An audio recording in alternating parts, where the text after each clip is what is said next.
আমার 16 মাসের একটা ছোট বাচ্চা আছে, ওই বাচ্চাটাকে ফেলে আমি আপনার ঢাকা চট্টগ্রাম পরে আছি।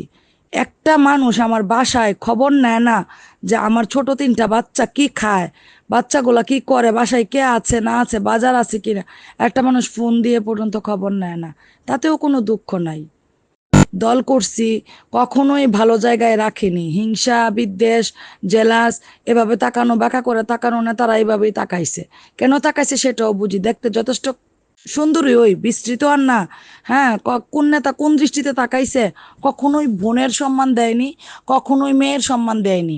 সবসময় আমাদেরকে ভোগের পণ্য ওনারা মনে করতো। যেই মেয়ে শরীরে ওনারা হাত দিতে পারতো, ওরেই ভালো জায়গায় নিয়ে রাখতো। বাংলা কথা বলি, কারণ বাংলা কথাগুলো এখন না বললে নাই হবে। এই নোংরা নেতাগুলার কারণেই আজকে বাংলাদেশ আওয়ামী লীগ ধ্বংস হয়েছে।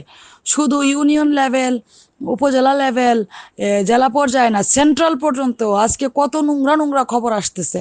হ্যাঁ, সেন্ট্রাল নেতারা বড় বড় নায়িকাদেরকে রাতের উইং নিয়ে নিয়ে রাখতো। এগুলা করে করে আল্লাহর গজব নাজিল করছে বাংলাদেশ আওয়ামী লীগের উপরে।